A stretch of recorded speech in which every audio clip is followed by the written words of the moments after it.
안녕하세요. 저는 작년에 결혼한 30대 초반 여성입니다. 은행을 다니셨던 아버지와 유치원 교사이셨던 어머니 아래서 외동으로 자란 저는 어려서부터 형제나 자매가 있는 친구들이 너무 부러웠어요. 아무래도 부모님 두 분이 맞벌이를 하시다 보니 많은 것들을 혼자 해야만 했거든요. 게다가 저는 어려서부터 체구가 작고 몸이 약해서 종종 친구들로부터 괴롭힘을 당하곤 했어요. 하지만 바쁘신 부모님에게 이런 이야기를 털어놓기는 쉽지가 않았어요. 그럴 때마다 언니나 오빠가 있다면 얼마나 좋을까 생각했던 것 같아요. 나름 힘들고 마음고생은 심했지만 그래도 중학교와 고등학교를 좋은 성적으로 마치고 여대 영문과에 진학할 수 있었습니다. 대학에 입학한 이후에는 꾸준히 건강관리도 하고 좋은 사람들도 만나면서 한층 단단한 사람으로 성장할 수 있었어요. 하지만 현실적인 문제가 찾아왔습니다.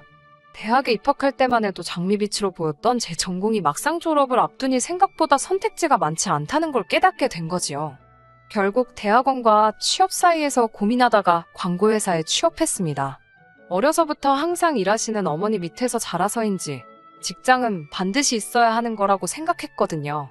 몇몇 친구들은 저에게 얼굴도 예쁘장하고 집에 여유도 있으니까 얌전히 있다가 좋은 남자 만나서 시집이나 가는 건 어떠냐고 뭐하러 사서 고생을 하냐고 했지만 저는 꼭 저만의 일을 하고 싶더라고요. 아무튼 그래서 광고회사에 들어갔는데 이쪽 일이라는 게 원래 일은 엄청 많은데 박봉이었습니다. 그래서 5년 정도 근무를 했을 무렵 사실 이직을 해야 하는 게 아닌가 엄청 고민을 하게 되었습니다. 그리고 그 즈음 남편을 만나게 되었습니다. 남편은 저희와 자주 거래하던 회사에 다니는 회사원이었어요. 호감 가는 외모의 서글서글한 성격 때문에 같이 일하기 편한 사람 중 한 명이었어요. 하지만 그때만 해도 이성으로서의 특별한 감정이 있지는 않았습니다. 하지만 언젠가 업무 때문에 의도치 않게 남편과 한 달 가까이 거의 매일 봐야 하던 시기가 있었어요. 그때 서로 정이 많이 들었고 그게 이어져 자연스럽게 연인으로 발전하게 되었습니다. 남편은 저보다 3살 많은데 사귀기 전에도 늘 일이 늦게 끝나면 저를 집 앞까지 데려다 주었고 제가 피곤해 보이면 먼저 쉬었다 하자면서 눈에 보이지 않게 많은 배려를 해주었어요. 남편의 그런 따뜻한 마음씨에 저는 하루가 다르게 빠져들었고 2년 정도 만난 무렵 자연스럽게 결혼 이야기가 나왔습니다. 무역회사를 다니셨던 시부와 전업주부였던 시모 밑에서 일남 일녀중 맞이로 자랐다는 남편에게는 10살도 넘게 차이나는 여동생이 있었어요. 늦둥이 여동생이라 그런지 남편이 엄청나게 애지중지한다는 느낌을 받았지만 그때만 해도 그게 안 좋은 일이라곤 조금도 생각하지 못했습니다. 오히려 가족에 대한 사랑이 넘쳐서 좋더라고요. 요새 뉴스에 보면 가족 간에 안 좋은 뉴스도 많은데 시댁은 모두 서로서로 아끼는 게 눈에 보였으니까요. 한 가지 마음에 걸렸던 건 모두에게 사랑을 넘치게 받아서인지 나이 어린 신우가 하는 행동들이 철딱서니가 없다는 거였지만 그건 제가 뭐라고 할 일은 아니니까 크게 의미를 두지는 않았습니다. 예를 들어 한 번은 이런 일이 있었습니다. 결혼 이야기가 나오기 시작하면서 시댁에 몇 번 왕래를 하게 되었어요. 시댁에 도착하면 신우가 꼭 그렇게 저를 훑어보고 이건 어디 거예요 하고 묻고 그랬거든요. 솔직히 처음에는 없던 여동생이 생긴 것 같기도 해서 귀엽게만 느껴졌어요. 저랑 친해지고 싶어서 그러는 것 같기도 했고요. 그런데 꼭 뭐가 마음에 들면 남편한테 오빠 나도 저거 사주면 안 돼? 하고 조르더라고요. 제가 앞에 버젓이 있는데도요. 문제는 신우가 그러면 남편이 알겠어? 알겠어? 오빠가 사줄게. 그러지 한 번도 안 된다고 하는 적이 없더라고요. 만약에 물건이 옷이 아니라 예를 들어 팔찌나 귀걸이면 언니 그거 나 한 번만 해보면 안 돼요? 이러거든요. 처음에는 의도를 눈치채지 못한 제가 얼떨결에요. 여기 한번 해봐요 하고 2-3번 건네준 적이 있어요. 그러자 좋다고 그걸 팔에 귀에 걸치더니 남편을 보면서 오빠가 새언니한테 이거 놔주라고 하면 안 돼? 라고 하는 거예요. 제가 코앞에서 버젓이 다 듣고 있는데 그런 말을 하는 거죠. 그러면 사실 남편이 먼저 나서서 말도 안 되는 소리 하지 말라거나 어리광 부리지 말라고 안 된다고 딱 잘라주면 좋은데 그렇게 하지를 못하더군요. 자기도 난처하다는 듯이 저를 쳐다보고요. 그렇게 솔직히 처음엔 2번이나 팔찌랑 귀걸이를 뺏겼습니다. 게다가 저희 셋이 그러고 있으면 시모랑 시부는 쟤들은 사이도 참 좋다면서 우리 며느리들 애가 양보도 잘하고 심성이 곱다 그러셨고요. 지금 돌이켜보면 제가 생각해도 말도 안 되는 상황이고, 그렇다 보니 들으시는 분들은 절 바보라고 생각하실 수도 있지만, 그때는 저도 어쨌든 처음 겪는 상황이니까 똑부러지게 행동을 못했어요. 본격적으로 결혼 준비를 시작한 이후로는 다른 연인들과 마찬가지로 저희도 결혼 비용이나 혼수, 예물 같은 부분을 어떻게 하는 게 좋을지 많은 이야기를 나눴습니다. 남편은 최대한 검소하게 하길 원하면서도 혼수만큼은 생략 없이 할 건 다 했으면 좋겠는 눈치였어요. 하지만 저는 저대로 평생 꿈꿔온 결혼식이 있었기 때문에 결혼식만 검소하게 하는 건 내키지 않았습니다. 예산은 정해져 있는데 이런 부분에서 벌써 부딪히게 될 줄은 몰랐기 때문에 당황스러웠어요. 남편은 한 이틀 고민하는 듯 하더니 저에게 그럼 혼수 다른 건 생략하거나 줄이더라도 신우한테만큼은 신우가 갖고 싶어 하던 명품 가방을 하나 사주면 안 되겠냐고 하더군요. 이럴 때 점수 따면 좋잖아 하면서 둘이 자매처럼 지내려면 윗사람이 먼저 베풀고 들어가는 게 보기 좋지 않겠냐고요. 이때 솔직히 어이가 없었어요. 그래서 제가 남편에게 점수를 따도 시부모님한테 따는 게 맞지 내가 왜 신우한테 점수를 따야 하냐고 물었습니다. 그러자 남편이 신우한테 이미 그 가방을 제가 사주기로 말해놨기 때문에 이제 와서 안 된다고 하면 엄청나게 실망할 거라고 말끝을 흐리더라고요. 그러면서 걔는 우리 집에서 안 된다라는 말은 들어본 적이 없는 애니까 자기가 이번에만 좀 맞춰줘라며 저한테 부탁을 해오더군요. 그래서 제가 그럼 혼수는 일체 다 생략하고 신우 가방만 하나 사주고 말라고 했어요. 대신 당신 돈으로 사주라고요. 그러자 남편이 그럼 어른들을 무슨 낯으로 보냐고 하길래 그러니까 말도 안 되는 소리 하지 말라고 선을 그었습니다. 신우가 엄청 속상해할 텐데라며 걱정하는 남편을 보고 솔직히 아무리 사랑하는 여동생이라도 그렇지 뭐 저렇게 눈치를 보나 싶더군요. 결국 양가에 딱 필요한 혼수와 예단만 하고 허례허식은 생략한 예식을 올렸습니다. 결혼식 내내 자리에 입을 뚱하니 내밀고 있는 신우가 눈에 보이긴 했지만 결혼식 당일날 신우 신경 쓸 정신은 없더라고요. 신우가 그 이후로 저한테 거리를 둔다는 게 느껴졌지만 제가 뭘 잘못한 것도 아닌데 신우 눈치 보고 그럴 이유가 있나 싶어서 그러던지 말던지 냅뒀습니다. 남편과 저는 결혼 생활에 대해서 한 가지 약속을 했습니다. 그건 돈 문제만큼은 확실하게 반반 부담하는 거였어요. 생활비나 경조사 비용 등이 해당이었어요. 집은 원래는 아파트를 살까도 생각해봤지만 그러면 청약에 응모할 수가 없잖아요. 그래서 청약에 당첨될 때까지는 친정 부모님이 소유하신 아파트에서 거주하기로 했습니다. 20평으로 작은 아파트였지만 머무는 동안 관리비만 내면 되었으니 저희에겐 아주 유리한 조건이었어요. 사실 시댁의 경우 저희를 도와줄 여유가 없기도 했어요.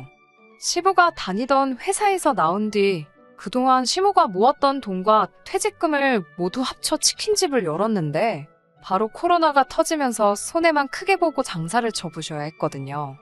게다가 신우는 아직 대학교에 다니고 있었으니 도움은커녕 오히려 남편이 벌어서 보태고 있는 지경이었죠. 남편이나 저나 이 상황에 대해서 문제점을 느끼고 있었기에 생활비만큼은 정확히 반반씩 부담하여 서로에게 부담을 지우지 않기로 한 거였지요. 그런데 남편이 이런 약속을 지키지 못했습니다. 사실 사랑하는 부부 사이에 한두 달치 생활비 때문에 이혼 이야기가 나오지는 않지요. 저도 단지 그런 사실로 남편에게 이혼하자고 한 건 아니었습니다. 제가 화가 났던 건 남편이 저에게 생활비를 주지 못한 바로 그 이유 때문이었어요. 대학교 4학년 졸업반이 된 신우는 갑자기 유학을 가고 싶다고 노래를 부르더군요. 제가 이런 시국에 무슨 유학을 가냐고 말려봤지만 들으려는 생각이 없었어요. 심지어 신우의 전공은 국어국문학과였는데 갑자기 미국으로 유학을 가고 싶다고 난리더군요. 남편도 그럴 거면 네 능력으로 가라며 못 도와준다고 딱 선을 그었지만 신우는 막무가내였습니다. 저 역시 그런 신우를 말릴 힘도 그렇다고 도와줄 여유도 없었기에 관심을 두지 않으려고 노력했어요. 그런데 한 달쯤 지났을 땐가 신우가 미국으로 갔다고 남편이 그러더군요. 무슨 돈으로 갔냐고 하자 남편도 모르겠다며 자기 능력으로 벌어서 공부한다 했다고 하더군요. 딱히 믿음은 안 갔지만 어쨌든 이미 갔다는데 제가 이러쿵저러쿵 말하는 것도 이상하게 들릴 것 같아서 그래 하고 말았습니다. 그런데 이 남매가 저 몰래 은밀한 거래를 했더라고요. 그리고 한 반년의 시간이 흘렀습니다. 3개월 전이었어요. 저희는 매달 1일 정해진 통장에 각자 150만 원씩 이체를 하는데요. 남편이 한 이틀만 더 시간을 주면 안 되냐고 하더라고요. 그런 일은 처음이라서 의아했지만 한 집에 살고 못 대먹고 그럴 돈도 아닌데 안 된다고 할 사람이 어디 있겠어요. 크게 생각지 않고 알겠다고 했어요. 그런데 이틀이 지나고 사흘이 지나도 남편이 제 눈치만 살살 보고 돈을 안 주는 거예요. 제가 왜 돈 입금 안 하냐고 물으니까 자기가 지금 너무 힘들어서 그런다며 좀 시간을 달라고 하더군요. 저도 아내 된 입장에서 무슨 빚쟁이 마냥 추궁하기도 그래서 그냥 무슨 일 있어라고 물었습니다. 남편은 아무 일도 아니라고 하더군요. 하지만 그렇게 어영부영 한 달이 흘러가 버렸습니다. 남편이 한 달 생활비를 입금하지 않았다고 해서 당장 생활이 어떻게 된 건 아니었지만 그래도 걱정이 많이 되더라고요. 제가 무슨 일이든 숨기려고만 하지 말고 털어놔보라고 했지만 남편은 극구 아무 일도 아니라며 미안하다고만 하더군요. 문제는 이런 일이 3개월 내내 이어졌다는 겁니다. 제가 남편에게 벌써 3개월째인데 나한테 아무 말도 안 하고 무조건 기다려달라고만 하면 되는 거냐고 따져묻자 남편이 자기도 지금 죽을 맛인데 저까지 그래야겠냐면서 오히려 적반하장으로 나오더군요. 그동안은 그래도 남편이 미안해하고 하니까 저도 더 말은 안 했었는데 이제 저도 참을 수가 없었어요. 제가 여자 생겼냐고 물으니까 그건 아니래요. 그러면서 자기가 어떻게든 해결하고 나서 털어놓을 테니까 일주일만 더 기다려달라고 하더군요. 그런 다툼이 있고 이틀 뒤 남편이 출장이 잡혔다며 일주일 집을 비워야겠다고 하더군요. 남편이 이렇게 긴 출장을 가는 일은 처음이었어요. 여자의 촉이라고 해야 할지 뭔가 이상하더라고요. 출장 당일이었습니다.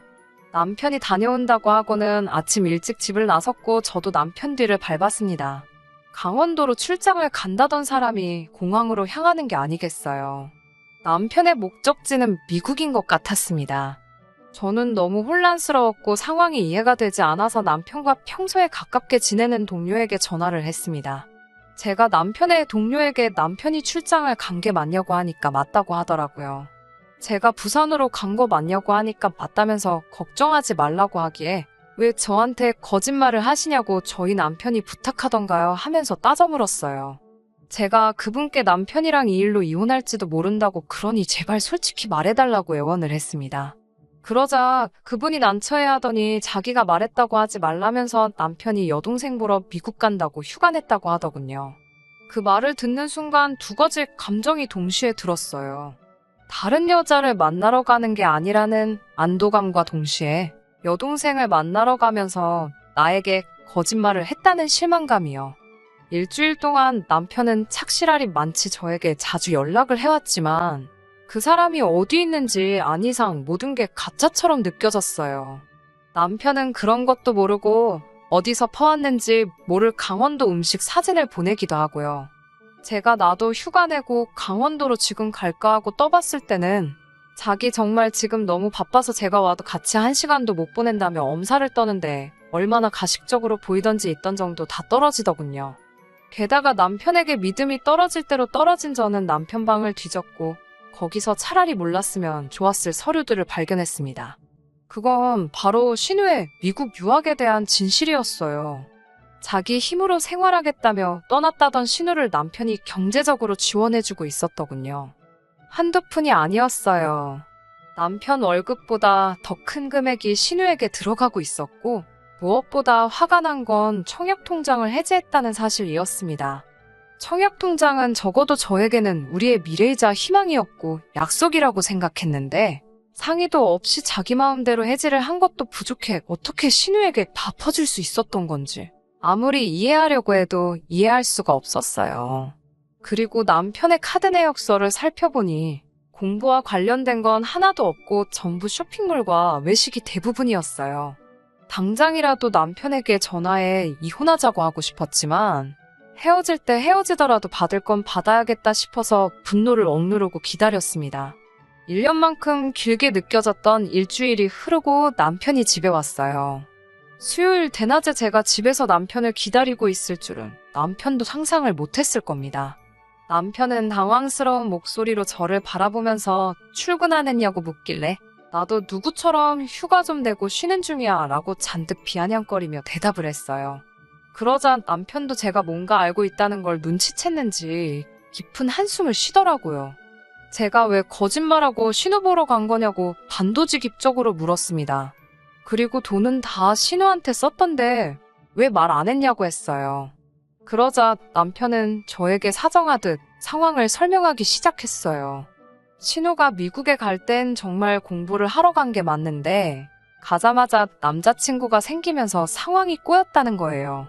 신우보다도 어린 남자애라는데 신우가 그 남자한테 환장을 해서 가진 거 다 퍼주고는 남편한테 도와달라고 했다고요. 저한테 하나뿐인 여동생이 도와달라는데 어떤 오빠가 거절을 할 수 있겠냐면서 그래서 한두 번 돈 보내준 게 다라고 하더군요. 이번에 보러 간 것도 하도 징징거려서 걱정이 돼서 보고 온 거라고요. 제가 청약통장은 왜 해지한 거냐고 하니까 신우가 차가 없어서 너무 힘들다고 그래서 차 사주느라 그랬대요. 한다는 소리가 청약통장엔 돈도 별로 없었다면서 주인도 없는데 방까지 뒤진 건 좀 지나친 것 같다고 저한테 오히려 짜증을 내더라고요. 그런 남편의 아나무인 태도를 보고 있으니 내가 뭐 한다고 이런 남자랑 미래를 꿈꾸나 싶더군요. 저는 남편에게 나한테 안 준 450만 원부터 일단 언제 줄 건지 말해보라고 하니까 또다시 조금만 시간을 달라고 하더라고요. 너 개털이지? 라고 물으니 말이 너무 심한 거 아니냐면서 되려 큰 소리를 치기에 시끄러우니까 당장 이 집에서 나가달라고 했어요. 이혼하자고. 어차피 지금 너 써있는 이 집도 우리 엄마 아빠 집인 건 알지 개털아 라고 하자 저한테 제정신이냐며 소리를 치대요. 그래서 차라리 네가 바람을 핀 거면 내가 이해를 하겠다고. 하지만 여동생은 뭐 떼낼 수도 없잖아 라고 제가 받아치자 저더러 같은 여자끼리 이해도 못 해주냐면서 저더러 네 친동생이어도 이럴 거냐고 그래요. 그러면서 신우를 질투하다니 너 정신이 어떻게 된 거 아냐 그러기에 제가 옆에 놓여있던 리모컨을 집어서 남편 머리통에 던지면서 개소리 짓거리지 말고 내 눈앞에서 당장 비키라고 했습니다. 그러면서 제가 네 여동생이 내 친동생이었음 벌써 정신 차리라고 머리채 잡고 뺨 때리고도 남았다고. 내 동생이 아니라 네 동생이니까 내가 지금 이 정도에서 끝내는 줄 알라고 했네요. 리모컨의 정통으로 머리를 맞은 남편은 어지간히 놀래는지 캐리어를 들고 다시 혼자 저 들으라는 듯이 미쳤네. 미쳤어를 반복하며 집을 나갔습니다. 저는 남편이 복도에서 사라지는 걸 확인하곤 바로 현관 비밀번호를 바꾼 뒤 인터넷에 이혼 전문 변호사를 검색해 연락을 취했습니다. 다행히 지금 상황을 들은 변호사는 남편에게 귀책 사유가 있기 때문에 이혼할 수 있고 가능하면 위자료 청구도 할 수 있을 거라고 조언을 해주었습니다. 실제로 이혼 소송을 진행하면서 변호사가 해준 말대로 법원은 저에게 유리한 판결을 내려줬습니다. 아무래도 적금까지 해지해가며 여동생에게 빼돌린 정황 등을 보면 파탄의 원인을 제공한 건 남편임에 분명했기 때문에 저에게 유리한 판결을 내려줄 수밖에 없었던 거예요. 덕분에 이혼에 더불어 남편은 저에게 위자료까지 내놓게 생겼습니다. 애가 있었다면 생활비에 양육비까지 애가 다 클 때까지 받았겠지만 돈 몇 푼 더 받는 것보다 둘 사이에 아이가 없다는 사실이 오히려 다행이라는 생각이 들었습니다. 그 전까지는 이혼한다는 말에 눈 하나 꿈쩍 안 하던 사람이었는데 결혼 후에도 재산이 따로 없어 잃을 게 없다고 생각했었던 것과는 다르게 저에게 위자료까지 줘야 한다는 판결을 받거나 이제 자기 잘못을 뉘우친 사람 마냥 그제서야 저에게 미안하다고 자기가 잘못했다고 하더군요. 조정기간 동안만큼은 그 시절 제가 좋아했던 그때 그 사람으로 돌아와 저에게 엄청 잘했어요. 매일같이 저에게 용서를 빌며 제 마음을 돌리려고 노력하더라고요. 하지만 끝내 제 마음을 돌려놓지는 못했죠. 앞으로 여동생을 다시는 안 보고 살겠다며 제 앞에 무릎 꿇고 비는 건 물론 제 다리를 붙잡고 눈물까지 흘려가며 애를 쓰더라고요. 하지만 그게 연기라는 건 누가 봐도 알 정도였으니 사소한 정에 휩쓸리지 말고 제가 정한 대로 결정 되돌리지 않고 위자료도 전부 받을 거고 이혼도 되돌릴 생각 없다고 못을 박아줬습니다. 결국 끝끝내 제 마음을 돌리지 못할 거라고 생각했는지 본전 생각에 그러는 건지 아니면 지 여동생 주려고 그러는 건지 이건 자기가 선물해준 거 아니냐며 이건 자기 거라고 마지막 남은 옷까지 몇 개, 가방 몇 개를 두고 빼돌리고 있더라고요. 그 추한 본 모습을 보니 제 마음 돌리지 않은 게 참 잘했다는 생각이 들었습니다. 억지로 또 바뀌지도 않을 남자를 이번에는 진짜일 거다 믿으면서 살 뻔했네요. 친정 부모님도 그런 집안에서 저만 혼자 이방인 마냥 겉돌봐야 지금 당장은 힘들지라도 앞으로를 생각해보면 제가 내린 결정이 틀리지 않을 것이고 그 결정을 내리기까지 정말 힘들었을 텐데 정말 대단하고 장하다고 해주시니 그나마 그게 위로가 되었습니다. 위자료 받은 거 얼마 되지 않는 돈이고 그동안 제가 받은 스트레스나 마음고생에 비할바 못 되지만 독하게 받아내서 앞으로 더 힘들 남편과 시댁 생각을 하면 지금 당장 제가 해줄 수 있는 최선의 복수가 아닐까 싶습니다. 여기에 제가 저 스스로 더 성공하고 행복하게 지낸다면 더할 나위 없겠지요. 이제는 저도 더 이상 헤매이지 않을 생각입니다.